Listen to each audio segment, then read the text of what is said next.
Boa noite, senhores. Eu sigo aí doente, tenho tido muita febre e dor de cabeça, acho que estou um pouco melhor hoje.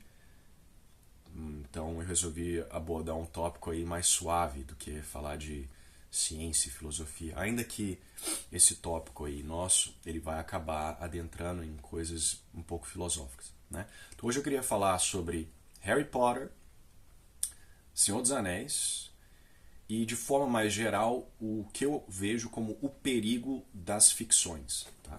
De maneira geral. Tá? E que fique claro, eu tenho experiência com pelo menos essas duas séries. Tá? Eu li todos os livros do Harry Potter, eu fui inclusive criado com Harry Potter. Quando o primeiro livro do Harry Potter saiu, eu tinha 11 anos, o Harry tinha 11 anos no livro, então eu literalmente fui crescendo junto com Harry Potter, porque esses livros eram publicados mais ou menos uma vez por ano. Então, Harry Potter foi uma grande parte da minha adolescência. Eu era obcecado com Harry Potter. Li cada um dos livros mais de 20 vezes. Tamanha a minha obsessão. Senhor dos Anéis, também, apesar de não ter ficado obcecado, eu li Silmarillion, The Hobbit, os três Senhor dos Anéis, eu li até sei lá, as Crônicas de Túrin, sei lá. É um que quase ninguém já leu, então eu li esses livros também mais de uma vez, então eu falo com conhecimento de causa, tá? Então, hoje principalmente, né, existe essa ideia de que, pelo menos não no caso do Harry Potter, mas no caso do Senhor dos Anéis, essa ideia de que é uma obra católica, né? Alguns vão dizer, inclusive, que até as obras de C. Lewis, né, Crônicas de Nárnia, apesar dele ter sido um anglicano, também são obras católicas, né, ao menos cristãs, que trazem a pessoa mais próxima a Deus. Né? Ao ponto de que você tem aí, pelo menos aqui na Inglaterra, isso é extremamente comum, porque esse pessoal é daqui, né, você tem aí grupos, né, católicos que se reúnem para debater Tolkien ou Lewis, sociedades para discutir os temas dos livros. Você tem indivíduos que se dizem estudiosos de Tolkien, uma coisa assim estranhíssima, né? Eu já critiquei esses indivíduos aqui e você é quase apedrejado. Eu critiquei Lewis em um grupo de católicos aqui na Inglaterra e eu fui quase apedrejado, meramente por dizer que ele era um herético, que nós devemos evitar obras de heréticos, até porque tem várias coisas bem perigosas ali na obra do Lewis. Né? Então esse excesso de apego, não aos santos, não a Cristo, não à igreja, mas a indivíduos e ficções, isso é algo que já mostra em si mesmo um grande problema. Né? E no nível aí menos acadêmico, você vê coisas ainda piores. Né? Por exemplo, você tem indivíduos que vão aí se fantasiam de elfos e vão para essas Comic Sans aí, sei lá o que da vida, esses meetings aí de pessoal se veste de coisa. Tem pessoal que joga o jogo lá do Harry Potter, quadribol. Eu vi isso quando eu estava nos Estados Unidos. Galera, pessoas de 20 anos de idade pegando vassouras e botando debaixo das pernas e andando num campo de futebol, jogando bolas para os outros, fazendo campeonato de quadribol. Marmanjos montados em vassouras. Não sei se essa idiotice chegou ao Brasil, provavelmente chegou, porque o Brasil adora importar estupidez dos Estados Unidos. Então você vê aí um elemento de obsessão, de fuga da realidade, que é o que eu quero tocar em primeiro lugar, que é o problema que eu acho que é geral de todas as ficções, é que elas tiram você da realidade. Elas te colocam em um mundo fictício em que os elementos desse mundo não se ancoram na realidade. O mundo real não tem dragões, não tem elfos, não tem duendes. Tá? E essa estratégia, essa narrativa, ela é muito perniciosa porque, principalmente em crianças, e eu sei porque isso aconteceu comigo, você acaba tendo um olhar de desagrado para o mundo real. No meu caso, eu comecei a detestar a realidade tão fortemente que eu queria que o mundo do Harry Potter fosse real. Eu desejava, como várias das pessoas que leram Harry Potter, que a coruja viesse trazer para mim lá a carta com a minha aceitação ao mundo de Hogwarts. Né? eu tinha a filha da empregada, às vezes quando ia lá para casa, eu fingia para ela que eu era mago. Eu pegava um palito lá de um espeto de churrasco, botava fogo na ponta e falava para ela que eu tinha feito a magia do Lumos. Eu fazia Nox e apagava o negócio com sopro e mostrei para ela uma carta que eu mesmo escrevi da minha aceitação para Hogwarts, etc. Ao ponto de eu querer às vezes dormir cedo para poder sonhar com mundos que não existiam. Então você pode pensar que isso é uma coisa só minha, eu talvez fosse um imbecil completo, mas eu sei que isso ocorre com várias pessoas, porque essas pessoas que estão jogando quadribol lá no negócio, elas estão fugindo da realidade. Né? Cada um vai manifestar essa fuga de uma forma ou de outra, mas eu tenho certeza que algum de vocês, principalmente os mais jovens, vão se identificar com isso.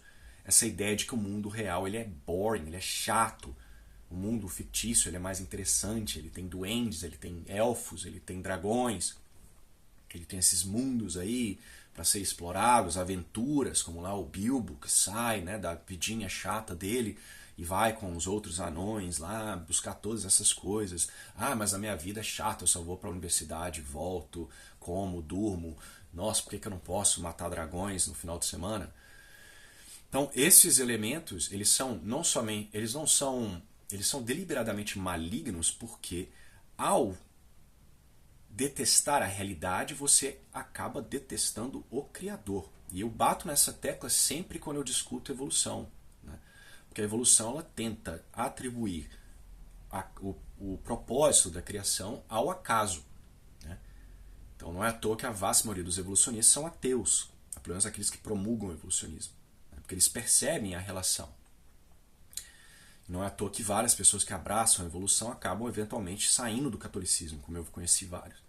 Porque se você compreender a natureza de forma errônea, você vai compreender Deus de forma errônea, que é o autor da natureza. Né? Deus não é a natureza, mas tudo que é tem ser, todo esse ser provém de Deus, né? Que os mantém em si. Então, essa fuga da realidade, essa vontade de viver num universo que não existe, ela é nada mais que uma rebeldia contra Deus. Não estou dizendo que a criança tem noção disso, óbvio que não. Mas quem escreve tem essa intenção. Né? Não estou aqui, não vou atribuir a maldade deliberada em Tolkien, etc. Não tenho como saber, mas eu desafio a qualquer um a me mostrar quais são esses supostos elementos católicos na obra de Tolkien. Eu era ateu quando estava lendo Tolkien e não me converti. É óbvio que alguma pessoa pode ter lido Tolkien, ficado interessada pela obra, buscado conhecer o catolicismo, porque Tolkien era católico, converteu. Deus pode utilizar qualquer ferramenta para trazer alguém de volta à fé. Deus pode até tirar de um mal um bem muito grande. Agora, dizer que intrinsecamente a obra de Tolkien leva ao catolicismo, aonde? Você já leu o Silmarillion? Aquilo ali é um puro conto esotérico.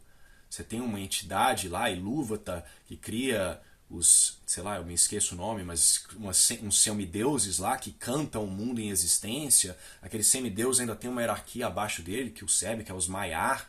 Aí os Maiar são mandados para a Terra em forma de mago e blá blá blá. Então assim, não há nada católico naquilo. Se você pegar elementos isolados, tem né, um homem que é rei e defende a monarquia, óbvio, né, como qualquer fábula vão ter elementos ali que se olhados de forma isolada, eles têm né, alguma coisa remissente ao bem, óbvio, mas de maneira geral dizer que quem lê Senhor dos Anéis enxerga ali né, o catolicismo, isso é um absurdo. Você tem que dar piruetas cerebrais aí para enxergar essa relação. Até o próprio Tolkien falava que as obras dele não foram criadas para espalhar catolicismo. Né? Inclusive ele criticava Lewis, que era muito explícito aí nas suas analogias. Então, essa obsessão, esse apego a esses autores, ao invés de ter apego à Bíblia, à tradição católica, isso em si mesmo já mostra um problema. Nós não podemos ter esse apego. Você fala mal da obra de Senhor dos Anéis, as pessoas quase te batem.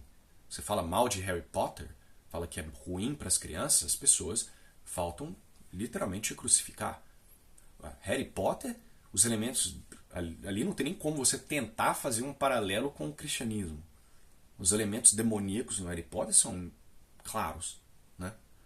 Você tem ali um Voldemort que pica sua alma em vários pedaços e coloca né, em eu não sei as palavras em português, mas enfim, ele pega objetos valiosos, pica sua alma, causada pelos muitos assassinatos que ele comete, e ele, né, se separa, né, para alcançar a imortalidade. Ah, mas Homer, ele era um inimigo. A Rowling deixa claro que ele é um inimigo, que são artes negras, mas você é uma criança de 13 anos lendo sobre, né, um ritual basicamente satânico.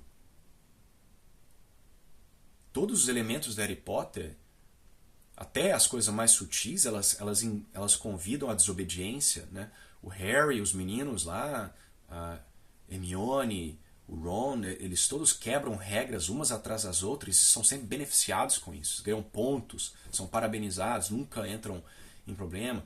Os fins, né, justificam os meios utilizados, né? A Hermione, no livro 5, ela pega lá uma mulher, né, como é que fala?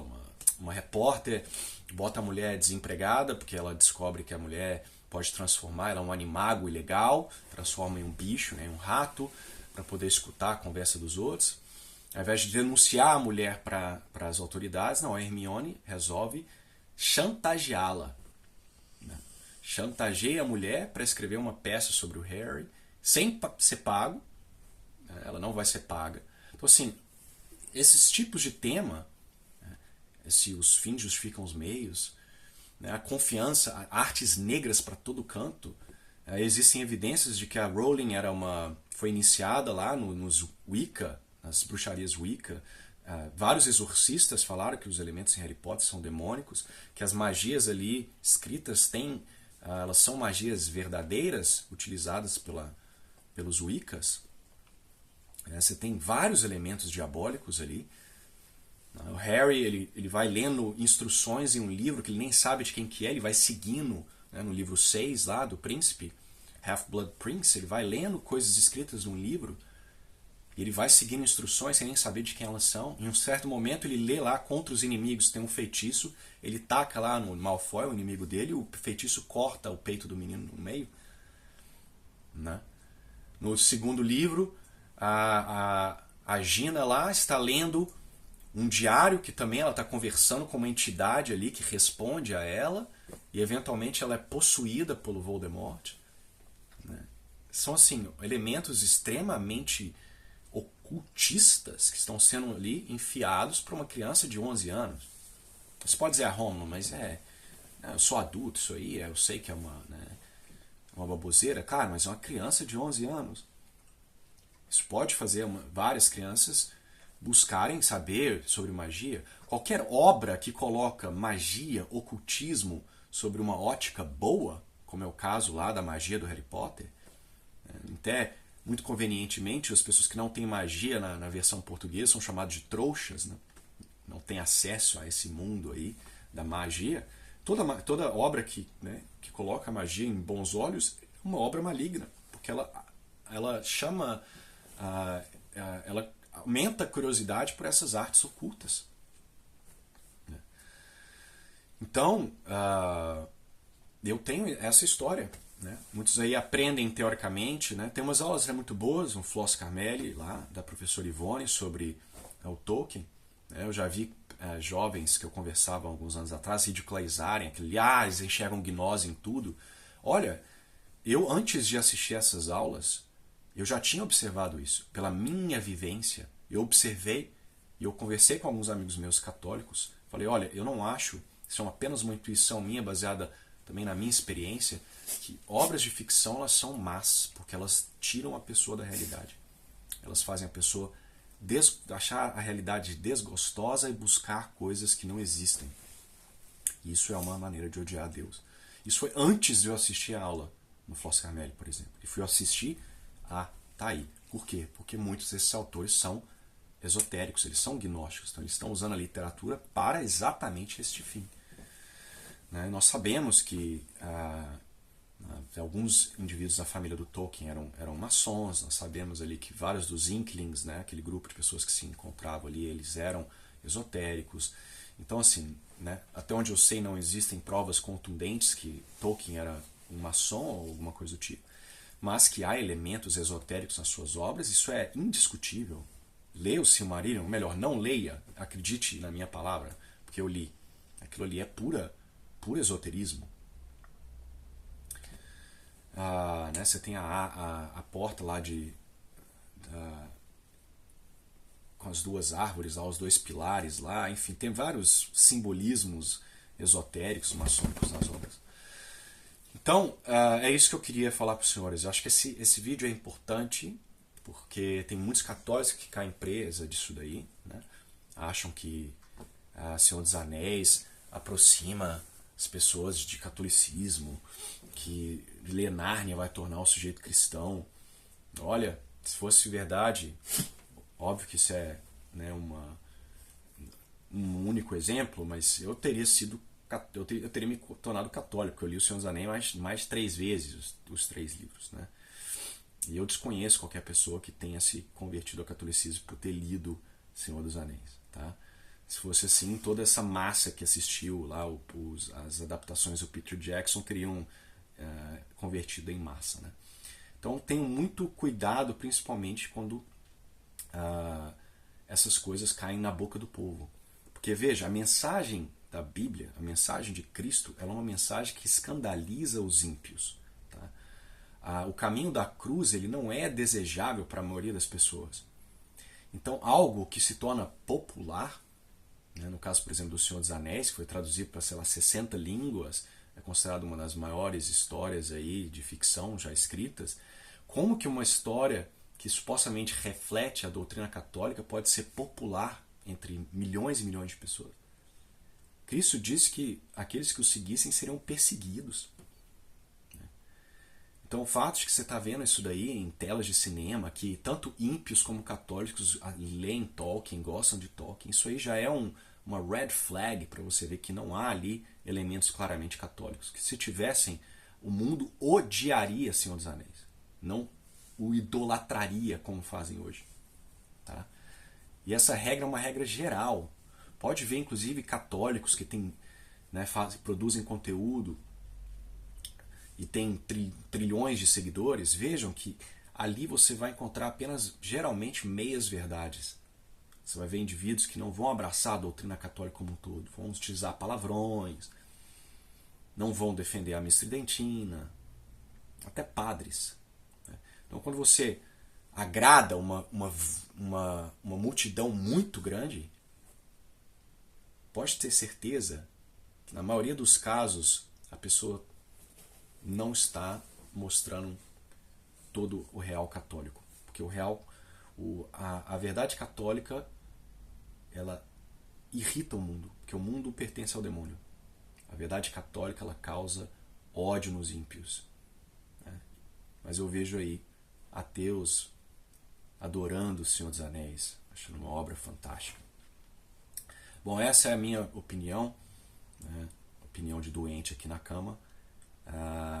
Eu sugiro aos pais que, né, deem livros para as crianças que tenham que vão acrescentar algo para eles.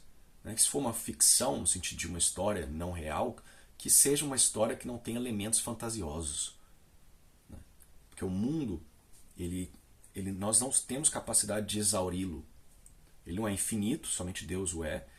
Mas esse mundo nosso é tão vasto para exatamente refletir essa infinitude de Deus, que tem sempre coisas novas e maravilhosas para serem descobertas a cada dia. Então nós devemos ensinar as crianças a amar essa realidade, que é a realidade criada por Deus e a única que existe. Né? Estimular a verdadeira ciência, a busca por esse conhecimento, que é o conhecimento bom, verdadeiro, né? Ele aproxima a pessoa de Deus. Não que a criança fique perdendo tempo com fadas e duendes. Então é isso. Esse vídeo vai provavelmente irritar muita gente. Né? Vão me chamar de puritano, dizer que eu fui influenciado. Não, isso é a minha experiência. Eu senti na pele o dano que as fantasias causam. Né? Essa completa desgosto pela realidade. Eu tenho certeza que pelo menos alguns de vocês vão se identificar com isso. Vão pensar, nossa, eu realmente, quando eu li essas novelinhas aí, esses romances, eu começava a achar o mundo muito chato. Eu não conseguia parar de ler, queria ler, e quando acabava eu ficava deprimido, né? Acabou a história. Né? Porque você entra em um universo paralelo quando você está lendo essas coisas. Né? E aí você volta para a realidade é chata, né? Nossa, vou ter que ir lá para a escola hoje. Então, muito cuidado com essas obras. Fujam disso, vão ler coisas que realmente importam, que vão te acrescentar e te edificar. Essas baboseiras aí não o farão, tá? Então é isso, fiquem com Deus e até a próxima.